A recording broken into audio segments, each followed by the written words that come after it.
Hello friends, welcome back to my channel. आपनो Rajasthan express में आपका स्वागत है। आज हम पढ़ेंगे रणथंभौर चौहान रियासत के बारे में। इससे पहले हमारे अजमेर चौहान रियासत के पार्ट अपलोड किए जा चुके हैं, तो वो आपने नहीं देखे हैं तो वो आप ज़रूर देखें। उसके बाद में आप ये वीडियो देखेंगे तो आपको अच्छे से चौहान वंश समझ में आएगा, और वो नहीं देखेंगे तो भी आपको ये रणथंभौर चौहान रियासत तो समझ में आ जाएगा।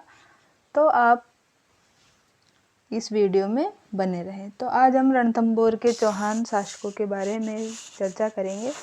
तो जैसा कि मैंने आपको पिछली वीडियो में बताया था कि रणथंभौर चौहान वंश की स्थापना किसने की थी? गोविंदराज ने की थी। और गोविंदराज कौन थे? तो ये पृथ्वीराज चौहान के पुत्र थे। इन्होंने 1194 में रणथंभौर चौहान वंश की नींव रखी थी।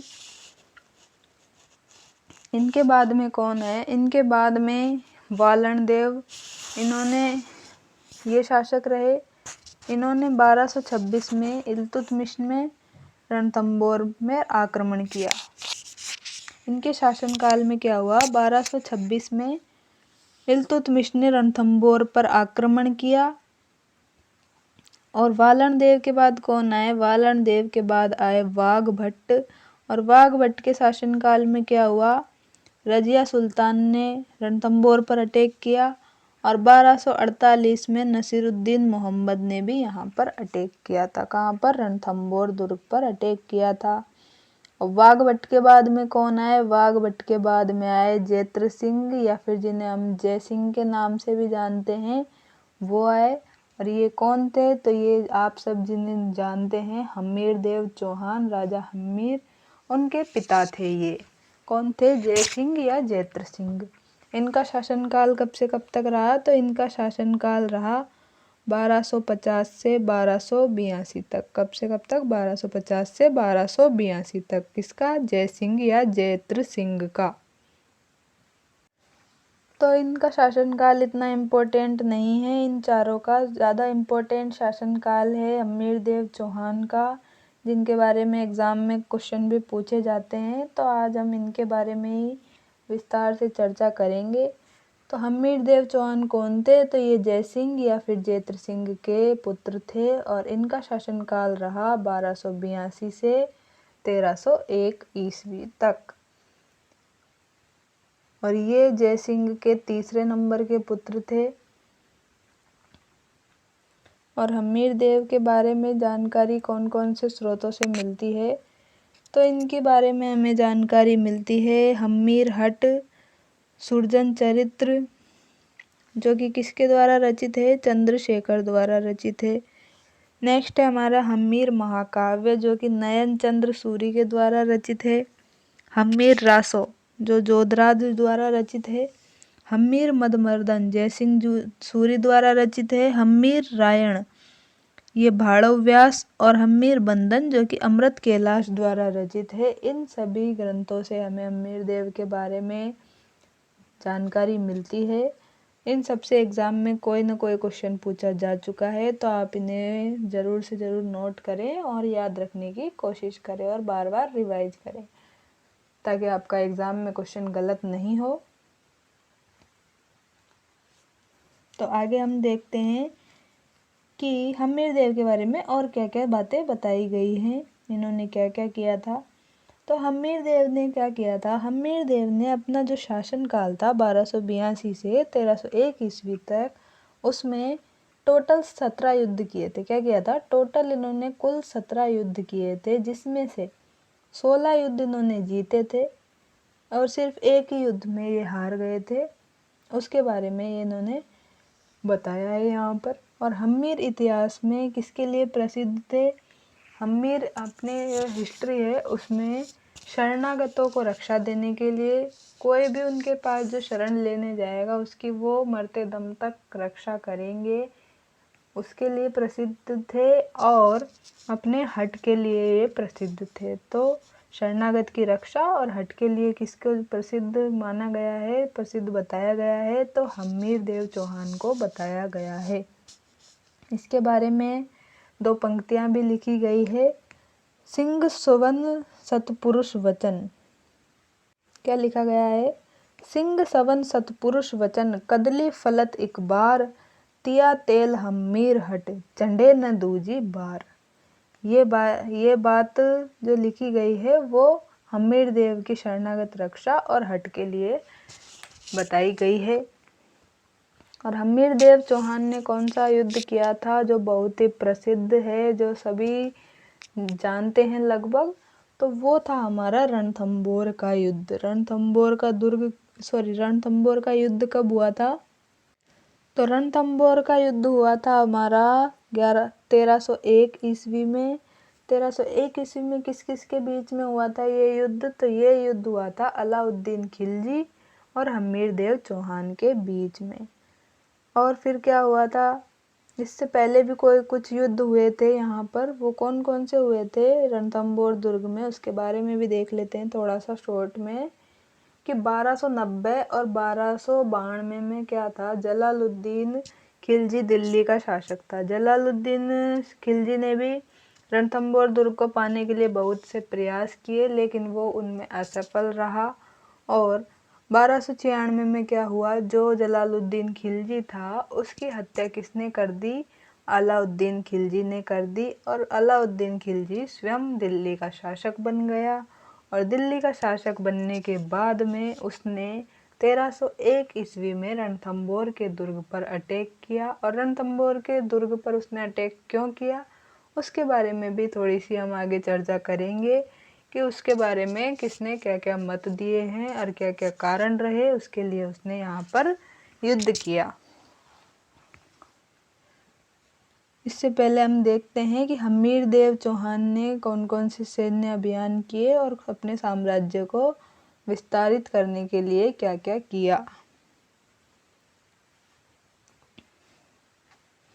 तो हमीर देव चौहान का जो पहला सैन्य अभियान था वो क्या था, भीमरस के जो शासक थे अर्जुन के खिलाफ, भीमरस के जो शासक थे अर्जुन, उनके खिलाफ चलाया था और उनको पराजित कर दिया था। तो इसमें हमीर देव की तो विजय हुई और अर्जुन की पराजय हुई और भीमरस को इन्होंने अपने साम्राज्य में शामिल कर लिया।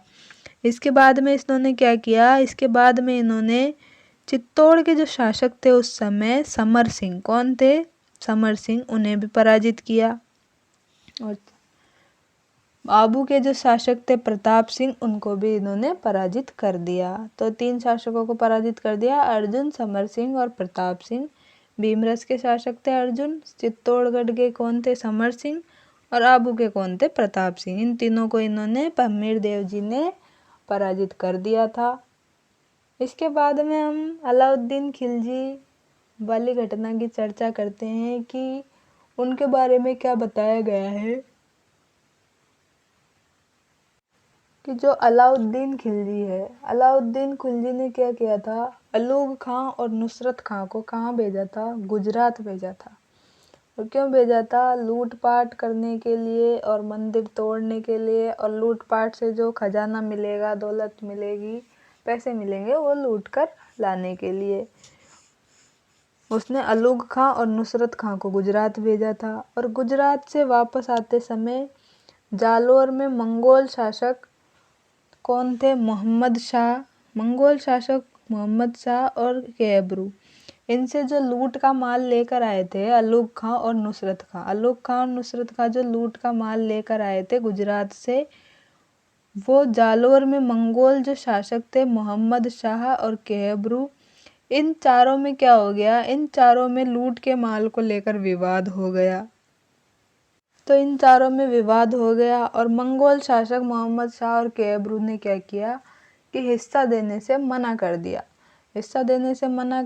और इन्होंने क्या किया, दोनों ने भागकर रणथंभौर के दुर्ग में आकर शरण मांगी हमीर देव चौहान से, और हमीर देव चौहान ने इन दोनों को शरण दे दी।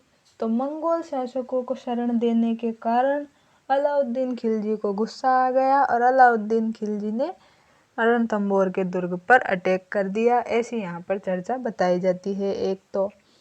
और दूसरा हमीर हट जो कि चंद्रशेखर द्वारा रचित है, उसमें बताया गया है कि मोहम्मद शाह और चिमना बेगम चिमना बेगम कौन थी? अलाउद्दीन खिलजी की पत्नी थी। इन दोनों का प्रेम संबंध चल रहा था। तो इन दोनों का जो प्रेम संबंध चल रहा था उसके बारे में अलाउद्दीन खिलजी को पता लग गया। तो जो मोहम्मद शाह था वो भागता हुआ हमीरदेव चौहान की शरण में आ गया। तो उसके बाद उसे पकड़ने के लिए या फिर उसे मारने के लिए अलाउद्दीन खिलजी ने हमीरदेव चौहान से कहा कि इसे छोड़ दीजिए, लेकिन हमीरदेव चौहान ने, वो मोहम्मद शाह उनकी शरण में आया था, उसे नहीं छोड़ा। और अलाउद्दीन खिलजी ने इसी बात से परेशान होकर के रणथंभौर के दुर्ग पर अटैक किया। ऐसा यहाँ पर 2 मत बताए गए हैं और इसके जो वास्तविक कारण हैं वो अन्य भी हैं कि अलाउद्दीन खिलजी ने रणथंभौर दुर्ग पर अटैक अपने साम्राज्य की विस्तार करने के लिए किया था और अलाउद्दीन खिलजी का साम्राज्य विस्तार करने में बहुत ही रुचि थी। वो अपने साम्राज्य का विस्तार करना चाहता था, इसलिए उसने रणथंभौर दुर्ग पर अटैक किया। ऐसा कारण बताया गया है। एक कारण बताया गया है कि हमीरदेव चौहान का टैक्स नहीं देना। हमीरदेव चौहान का अलाउद्दीन खिलजी को टैक्स नहीं देने के कारण, और जो जलालुद्दीन खिलजी था, अलाउद्दीन खिलजी से पहले कौन शासक था दिल्ली का? जलालुद्दीन। तो जलालुद्दीन खिलजी जब रणथंभौर दुर्ग को नहीं जीत पाया, उसने 2 बार यहाँ पर आक्रमण किए। तो अलाउद्दीन खिलजी ने सोचा कि अब मैं इस दुर्ग को जीतूंगा। तो उसने ये सोचकर कि जलालुद्दीन खिलजी दुर्ग नहीं जीत पाए, मैं जीतूंगा, इसलिए उसने यहाँ पर अटैक कर दिया। ये भी कारण हो सकता है। और हमीर महाकाव्य जो कि नयनचंद्र सूरी द्वारा रचित है, उसमें बताया है कि लूट का माल जो विवाद हुआ अलूग खां नुसरत खां के बीच में, उसके बारे में बताया है। और जो है हमारा विद्रोहियों की शरण को लेकर मोहम्मद शाह और केबरू, उसके बारे में यहाँ पर कारण बताए गए हैं। तो ये 5 कारणों के रहते हुए अलाउद्दीन खिलजी ने रणथंभौर दुर्ग पर अटैक किया होगा, ऐसा यहाँ पर बताया गया है। 1299 में क्या हुआ? 1299 में हिंदुवाट घाटी का युद्ध हुआ। तो हिंदुवाट घाटी का जो युद्ध हुआ उसमें अलाउद्दीन खिलजी की तरफ से तो कौन कौन था? अलूग खां, नुसरत खां और अल्प खां। कौन था? अलूग खां, नुसरत खां और अल्प खां था। और हमीरदेव चौहान की तरफ से कौन गया था? हमीरदेव चौहान की तरफ से धर्म सिंह और भीम सिंह पहुंचे थे।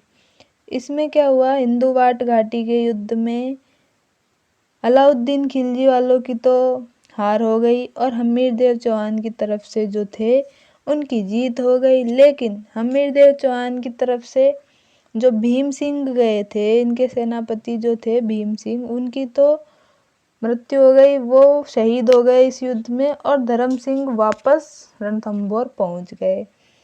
तो जब 3 बार अलाउद्दीन खिलजी की सेना यहाँ दुर्ग को पाने में, रणथंभौर दुर्ग को पाने में असफल रही और नुसरत खां इसमें मारा गया हिंदुवाट घाटी के युद्ध में, तो अलाउद्दीन खिलजी ने अब की बार सोचा कि अब की बार मैं स्वयं जाता हूँ और दुर्ग को जीत लेता हूँ। तो अलाउद्दीन खिलजी इस बार स्वयं युद्ध करने के लिए आया। दिल्ली से युद्ध करने के लिए रणथंभौर आया और उसने कई प्रयास किए रणथंभौर दुर्ग में घुसने के लिए और रणथंभौर दुर्ग को तहस नहस करने के लिए, उसको अधिकार करने के लिए, लेकिन वो इन सब में असफल रहा। फिर उसने हार कर क्या सोचा? उसने सोचा कि अब मुझे कुछ चाल चलनी पड़ेगी और उसने सोचा कि अब मैं हमीरदेव से संधि कर लेता हूँ। ऐसा उसने प्लान बनाया। तो उसने क्या किया? हमीरदेव से कहा, हमीरदेव की ओर से संधि हेतु भेजे गए जो सेनापति थे रणमल और रतिपाल, उनको अपनी ओर मिला लिया। और उन दोनों ने क्या किया? रणमल और रतिपाल ने दुर्ग में जो प्रवेश करने के रास्ते थे उसके बारे में अलाउद्दीन खिलजी को बता दिया। और इन दोनों विश्वासघातियों की वजह से अलाउद्दीन खिलजी दुर्ग में प्रवेश कर गया और दुर्ग में प्रवेश करके अलाउद्दीन खिलजी की सेना और हम्मीर देव जी की सेना के बीच में युद्ध हुआ रणथंभौर का। और इस युद्ध में हम्मीर देव जी के नेतृत्व में तो केसरिया हुआ, और हम्मीर देव जी की जो पत्नी थी रंग देवी और इनकी जो पुत्री थी हम्मीर देव जी की, जिन्हें पद्मला या देवल दे के नाम से जानते हैं हम, इन दोनों के नेतृत्व में क्या हुआ, जल जोहर हुआ। और हम्मीर देव जी के नेतृत्व में केसरिया हुआ। तो जब केसरिया और जोहर दोनों एक साथ होते हैं तो उस घटना को हम साका कहते हैं। तो रणथंभौर का या फिर रणथंभौर का और राजस्थान का पहला साका कहाँ हुआ, तो वो हुआ हमारा रणथंभौर दुर्ग में। और कब हुआ, तो ये हमारा हुआ 11 जुलाई 1301 को ये हमारा रणथंभौर का राजस्थान का प्रथम शाखा पूर्ण हुआ। किसके नेतृत्व में, हम्मीर देव चौहान और इनकी पत्नी रंग देवी और पुत्री पद्मला के नेतृत्व में ये संपन्न हुआ। तो इसके बाद में क्या हुआ, अलाउद्दीन खिलजी ये दुर्ग जीत गया और अलाउद्दीन खिलजी ने ये दुर्ग जीत कर उलूग खां को दे दिया। किसे दे दिया, उलूग खां को ये दुर्ग दे दिया। उलूग खां को ये रणथंभौर दुर्ग सौंप कर वो यहाँ से चला गया अलाउद्दीन खिलजी। और अलाउद्दीन खिलजी के साथ में एक और व्यक्ति आए थे यहाँ पर, जिनका नाम था अमीर खुसरो। तो अलाउद्दीन खिलजी की विजय के बाद में अमीर खुसरो ने कहा कि आज कुफ्र का गढ़ इस्लाम का घर हो गया है। क्या कहा अमीर खुसरो ने, आज कुफ्र का गढ़ इस्लाम का घर हो गया है। और हम्मीर महाकाव्य के अनुसार क्या बताया गया है, हम्मीर महाकाव्य के अनुसार बताया है कि हम्मीर देव चौहान ने अपना सिर भगवान शिव को अर्पित कर दिया था। तो ये था हमारा किसके बारे में, हम्मीर देव चौहान के बारे में कुछ जानकारी जो आपकी एग्ज़ाम की दृष्टि से बहुत महत्वपूर्ण थी। तो इसके बाद में हम थोड़ी सी जानकारी रणथंभौर दुर्ग के बारे में भी कर लेते हैं, क्योंकि हमने यहाँ पर रणथंभौर युद्ध के बारे में चर्चा की है। तो रणथंभौर दुर्ग में क्या क्या था उसके बारे में भी थोड़ी सी चर्चा कर लेते हैं। ये भी आपके कला संस्कृति के पार्ट में आता है। दुर्ग और किले वाला जो टॉपिक है वो भी हम यहाँ पे थोड़ा सा कवर कर लेते हैं। तो रणथंभौर दुर्ग, रणथंभौर दुर्ग कहाँ स्थित है, रणथंभौर दुर्ग रणथंभौर जो कि सवाई माधोपुर जिले में आता है। सवाई माधोपुर जिले से लगभग 10 किलोमीटर की दूरी में रणथंभौर का दुर्ग स्थित है। और इसका निर्माण किसने कराया था, तो इसका निर्माण रणधाम देव चौहान ने करवाया था। और अबुल फजल ने इस दुर्ग के बारे में क्या कहा था, इस दुर्ग के बारे में कहा था, अन्य सभी दुर्ग नंगे हैं, यह दुर्ग बख्तरबंद है। क्या कहा था, अन्य सभी दुर्ग नंगे हैं, यह दुर्ग बख्तरबंद है। ये लाइन किसके द्वारा कही गई है, तो अबुल फजल के द्वारा रणथंभौर दुर्ग के बारे में ये कही गई है। और रणथंभौर दुर्ग का उपनाम क्या है, तो रणथंभौर दुर्ग को दुर्गों का राजा भी कहते हैं और इसे चित्तौड़गढ़ का छोटा भाई भी कहते हैं। और इस दुर्ग को यूनेस्को की वर्ल्ड हेरिटेज साइट में भी शामिल किया जा चुका है। और ये कब किया जा चुका है, तो ये 21 जून 2013 को शामिल किया जा चुका है यूनेस्को की वर्ल्ड हेरिटेज साइट में। और रणथंभौर दुर्ग में क्या स्थित है, तो रणथंभौर दुर्ग में हम्मीर की कचहरी, पीर सदरुद्दीन की दरगाह, त्रिनेत्र गणेश मंदिर जो कि गणेश जी के मंदिर के बारे में प्रसिद्ध है, जहाँ पर बताया जाता है कि यहाँ पर व्यक्ति अपनी मनोकामना पत्र व्यवहार से गणेश जी को लिखते हैं और उनकी मनोकामना पूर्ण होती है। तो ये मंदिर बहुत ही प्रसिद्ध मंदिर है। यहाँ पर बहुत से दर्शनार्थी बहुत दूर दूर से गणेश जी के दर्शन करने के लिए आते हैं। और यहाँ पर क्या है, रणथंभौर दुर्ग में 32 खंभों की छतरी है, जिसे न्याय की छतरी या फिर जेठ सिंह की छतरी के नाम से भी जाना जाता है। और रणथंभौर दुर्ग में एक जोगी महल है जो संतों के निवास करने के लिए पहले बनाया गया था। और रणथंभौर दुर्ग में 7 दरवाजे अर्थात 7 पोल हैं, जिनका नाम है नौलखा पोल, ये सबसे पहला द्वार है। फिर है हाथी पोल, गणेश पोल, अंधेरी पोल, दिल्ली पोल, सतपोल और सूरज पोल। 7 दरवाजे यहाँ पर स्थित हैं। और रणथंभौर दुर्ग में बादल महल स्थित है और यहाँ पर एक सुपारी महल भी स्थित है। और ये पीर सदरुद्दीन की दरगाह, ये हम पहले ही देख चुके हैं। और यहाँ पर एक लक्ष्मी नारायण जी का मंदिर स्थित है और यहाँ पर एक जैनियों का मंदिर भी स्थित है। और यहाँ पर कला संस्कृति की बहुत सी और चीज़ें भी देखी जा चुकी हैं। और जलालुद्दीन खिलजी ने क्या कहा था इस दुर्ग के बारे में, तो जलालुद्दीन खिलजी ने इस दुर्ग के बारे में कहा था कि ऐसे 100 दुर्गों को मैं मुसलमानों के एक बाल के बराबर भी नहीं समझता। क्या कहा था जलालुद्दीन खिलजी ने रणथंभौर दुर्ग के बारे में, ऐसे 100 दुर्गों को मैं मुसलमानों के एक बाल के बराबर भी नहीं समझता। तो ये कुछ जानकारी थी रणथंभौर दुर्ग के बारे में। इससे पहले हमने अमीरदेव चौहान के बारे में जानकारी प्राप्त की, तो इसके साथ ही आपका रणथंभौर चौहान वंश समाप्त होता है। तो थैंक यू दोस्तों, वीडियो अच्छी लगी हो तो वीडियो को लाइक कर देना, चैनल को सब्सक्राइब कर देना। मिलते हैं नेक्स्ट वीडियो में।